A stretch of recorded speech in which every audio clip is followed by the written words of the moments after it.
song, kids? Well, the song is all about heat, light, and sound. Yes, you heard it right. And these are the things that we are going to learn today.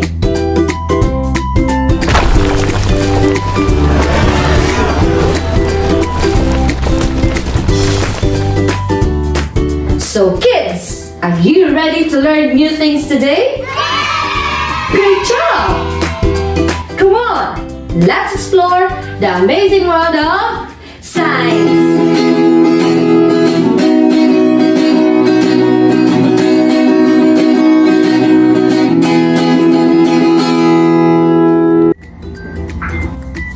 Hi kids, how's your day? Was the song good? Did I sing it right? Well, thank you kids. I do really hope that you liked it.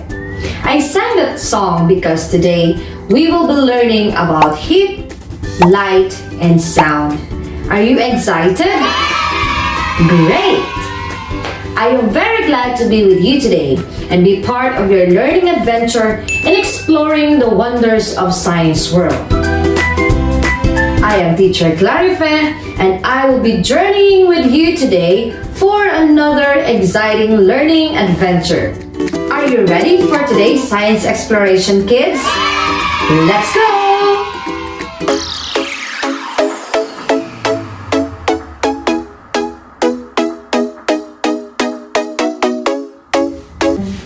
If you touch a radiator or something hot object, what would you feel? Have you ever thought about what it would be like to live without light? How good are you when it comes to basic knowledge of sound? How it is produced and how it travels? Well, these are the questions that you are going to answer as we go along with our lesson for today. Now, let me check if you're all ready. Do you have with you your pen, your notebook, and your learning module? Great! If all are set and ready, let's start our learning adventure. For today's learning adventure, you will be able to describe how heat, light, and sound travel. Specifically, you will learn to define heat, light, and sound. Describe how heat, light, and sound travels. And demonstrate understanding on how heat, light, and sound produce. Can you still recall your previous lesson in Quarter 3, Module 2? Yes, it is about force exerted by magnets. Magnetism is a force all around us. Magnets exert a force of attraction on anything that is made of iron, steel, nickel, or cobalt. Let's go back to the lesson you had in Quarter 3, Module 2 for a short review by finding 5 different objects that can be found at home. Are you ready, kids? Let's go!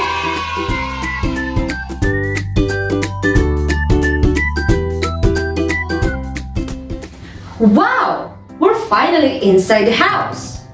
Kids, can you help me find 5 different things inside this house? Great! Now, let's first look and find some objects and let's try to identify if it is magnetic or non-magnetic object. Are you ready? Let's begin! Do you see what I see, kids? Good job! Yes, it is a spoon. Is it magnetic or non-magnetic? Correct. A spoon is magnetic object. How about the second object? Yes, it is a pencil. And what do you think a pencil is? Excellent. A pencil is non-magnetic object. How about this one? What do you think is this? Yes, correct. It is a book. Is it magnetic or non-magnetic object? Correct. Book is non-magnetic object. How about about this one? What do you think is this? Good job! It is a coin. And what do you think a coin is? Is it magnetic or non-magnetic? Perfect! A coin is a magnetic object. Oh, I guess there's only one object left. What do you think is this? Yes, it is a nail. Is it magnetic or non-magnetic object? Great job, kids! A nail is a magnetic object. Thank you for your quick responses, kids. It only proves that you really learned a lot from your previous lesson. Keep it up! Did you enjoy our handling activity, kids? Me too. I am happy to know that you learned a lot from your previous lesson. So what are we waiting for? Come on! Join me as we enter the world of science exploration.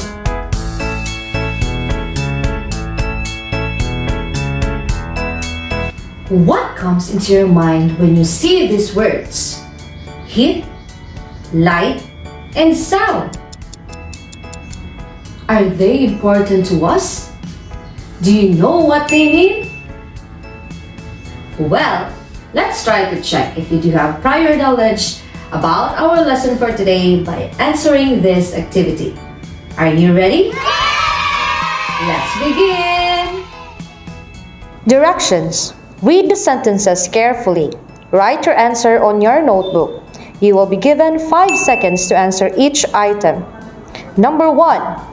Which action can transfer the greatest amount of heat? A. Rubbing your hand. B. Drying of clothes. C. Burning of wood. And D. Lighting of candle. Your timer starts now.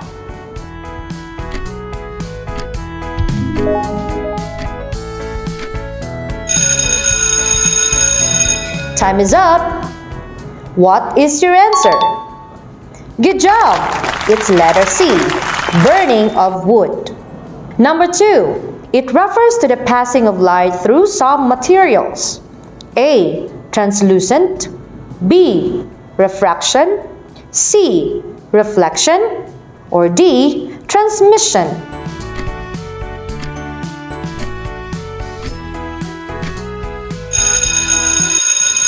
Time is up. What is your answer? Wow, amazing! You got it right. The correct answer is letter D, transmission. Number 3, sound energy produced by vibrating objects. What is produced when an object vibrates? A. Sound waves. B. Bunches and groups. C. Unpredictable patterns. Or D. A side-to-side pattern.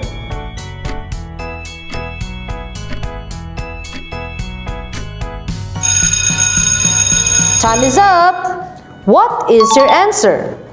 Excellent! The correct answer is letter A, sound waves.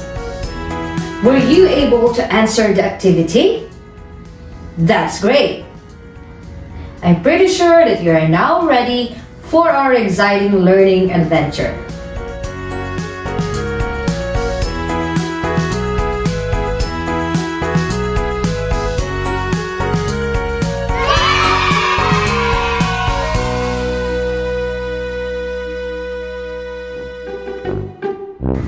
Oh, it's too hot!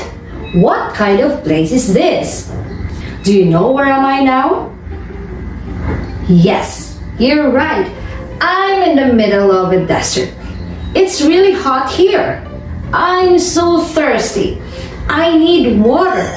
Help! Somebody! Oh, there's a shiny thing over there. Let me check it. Oh, it is just a shiny rock. Ouch! Ouch! It's too hot! I guess I'm gonna stay here forever. No! Wait, let's not waste our time. Let's learn about heat before I collapse. Kids, do you know what is heat? Heat is a thermal energy that transfers from an object with a high temperature to an object with a lower temperature. When an object or substance is heated, the particles of that object are affected. Heat can come from electricity and burning fuels. Wood, coal, fertilizer, petroleum, and natural gas are examples of natural fuels. Charcoal, gasoline, kerosene, alcohol, and liquefied gas are examples of artificial fuels. People use heat in many ways. They use heat such as drying things, cooking, drying clothes, and even running plants.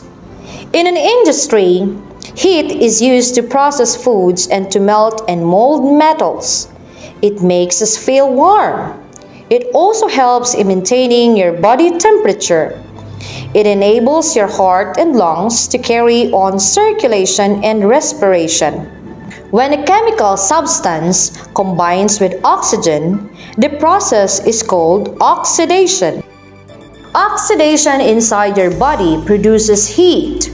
The reason why our body produces heat and the reason why our body has a warm temperature. It enables your heart and lungs to carry on circulation and respiration. Do you know that heat can move from one object to another in 3 different ways? Yes, it can travel through conduction, convection, or radiation. Conduction is the direct transfer of heat through matter by direct contact particles. A substance or material that allows heat transfer through it easily is called a conductor. Metals are good conductors of heat. A material that does not conduct heat well is called an insulator. Glass, wood, rubber, plastic, and cloth are good examples of an insulator. Convection is the heat transfer in liquids and gases as particles circulate in currents. This transfer of energy causes warm substances to rise and cool once they sink. In heat transfer by convection, the particles in a liquid or gas speed up as they are heated. That causes the particles to move apart when the substances become lighter. As the heated substances rise, the heavier substances move down. These currents exchange heat through this movement. Radiation is the transfer of heat through space in the form of waves. The heat we receive from the fire blaze is radiant heat. Radiant heat travels as waves through space. Kids, did you understand now what is heat and how it moves or transfer from one object to another? Great! But before we move on to the next topic, please, can anybody get me out from here? Hello? Hello? Can anybody hear me? Hello? Yes, Teacher Clarife. Don't worry. We will send private jet to get you out from this very hot desert. I can't be there. I am now in the space station. Just wait a minute. Goodbye.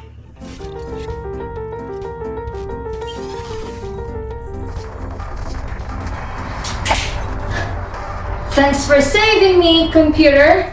Today, we will help the kids learn more about light. Okay, Teacher Clarife. Let's begin. If you are facing the wall, you cannot see what is on the other side. Light reflected off because it is obstructed by the wall and prohibits you to see what is behind it. When light hits an object's surface, it bounces off at different angles and scatters. You will see the object because light has scattered off and entered your eyes. Sometimes, when light hits the object, it is absorbed. The light that is being absorbed is transformed into heat. To understand light further, we must study how it interacts with different objects. Optics is the branch of science that study refraction, reflection, absorption and transmission of light. Refraction refers to the bending of light as it passes through different materials.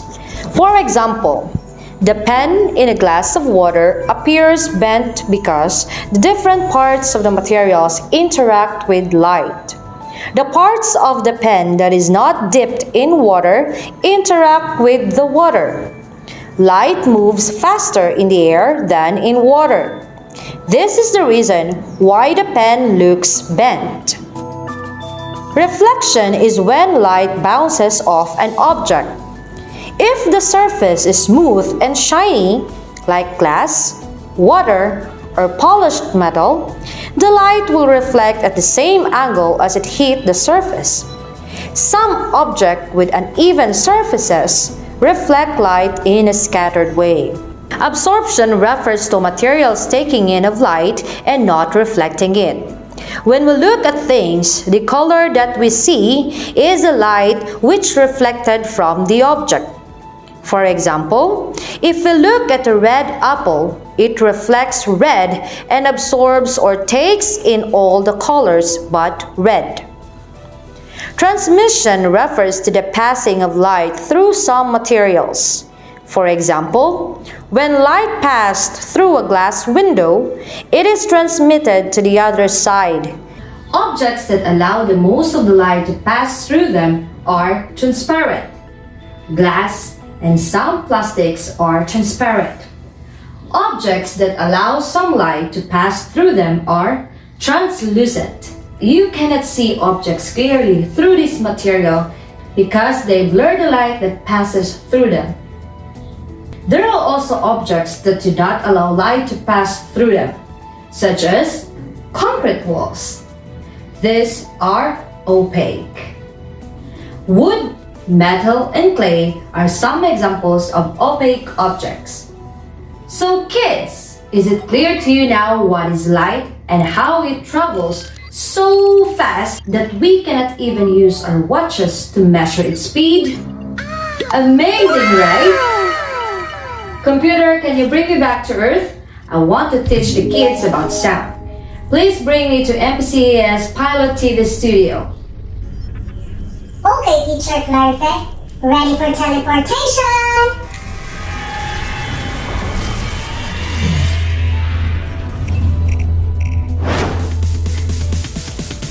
It's so cool here. I can hear different sounds. Oh, I like this one. Let me try pressing it. Oh no, it creates a very loud sound. No, I don't like it. How about this one? Oh, it's so relaxing. Just so good for my ears. What do you know about sound, kids? Sound is like heat and light. It is a form of energy. Sound energy is produced by vibrating objects. When an object vibrates, sound waves are produced. Sound waves can carry vibrations through a medium. This result is the transfer of energy collected in the vibrations. Unlike light, sound needs a medium like gases, solids, or liquids to travel through. The speed at which sound travels depends on the medium. Sound travels faster through most solids and liquids than air. Sound travels fastest in solids because the particles of solids are close to one another. Sounds that are sharp have a high pitch. Those that do not have a low pitch. High-pitched sounds are produced when the object that makes the sound vibrate very fast. Low-pitched sounds are produced when the object that makes the sound vibrates slowly. Some sounds are loud and others are soft. The softness or loudness of a sound is called volume. The loudness of the sound refers to its intensity. Sounds that have high intensity are loud. The sound of thunder, the noise made by a helicopter, and the music from a rock concert are examples of loud sounds.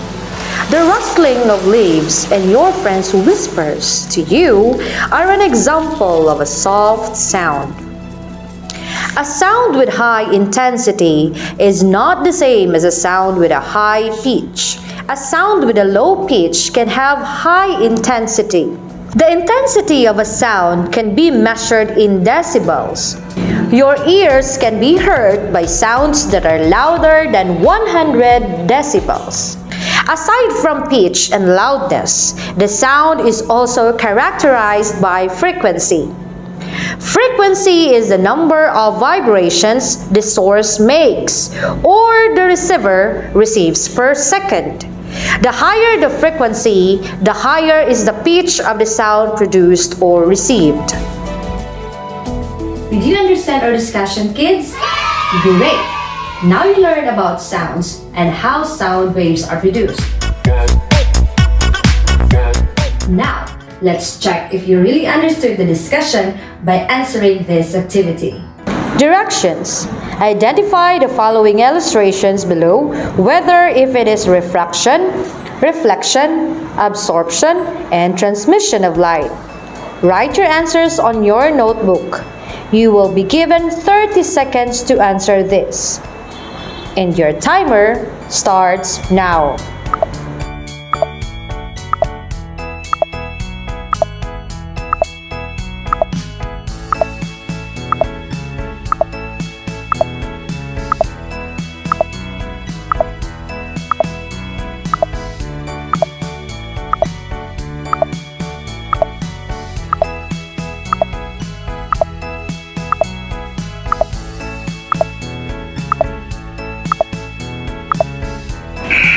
Time is up! Did you get all the correct answers, kids? Great job! Do you want more? Let's have another one. Directions. Write HI if it is high intensity and LI if it is low intensity of a sound. You will be given 30 seconds to answer this, and your timer starts now.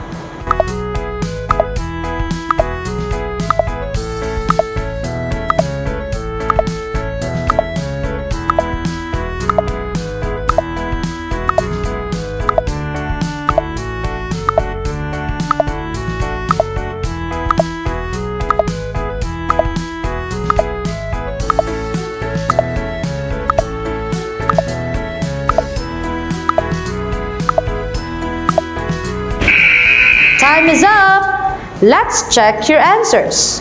Do you have the same answers with this, kids? Did you enjoy all our activities? Wow, I am glad to know that. If you didn't get the perfect score, it's okay. You still have lots of activities to do, and I'm sure you will love answering them. Congratulations, kids! You did a great job by answering all the activities. This time, let's have a short recap of our lesson for today. Sun is the most common and important source of heat. Heat is thermal energy that transfers from objects with high temperature to objects with lower temperature.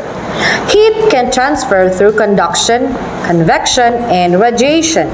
Light travels in a straight line. Transparent objects allow light to pass through. Translucent objects allow some light to pass through. Opaque objects block light. A shadow forms when light is blocked. Sound is produced by the vibration of the particles of an object. Pitch refers to sharpness of a sound. Intensity refers to loudness of sound. The softness or loudness of a sound is called volume. Loud, unpleasant, and disruptive sounds are considered noise. Now, kids, are you ready to take the final test? Great!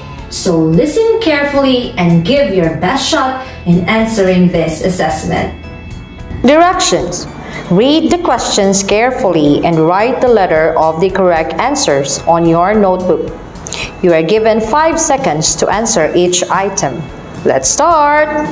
Number 1. All the following are good examples of insulator except... Time is up! What is your answer? Yes, you are right. Number 2. What will happen to a wax when it is placed near on the burning stove? Time is up. What is your answer, kids? Great job! Number 3. The picture shows a pot of water heating on a stove top. Which statement explains what happens to the water in the pot? What is your answer, kids? Amazing! You got it right! Congratulations, kids! You all did a great job today. Did you enjoy your science exploration? Can you differentiate now heat, light, and sound? Amazing! I hope you can answer the rest of the activities in your module and hope that you had great time learning with me today. Let's learn more interesting things about science in the next episodes.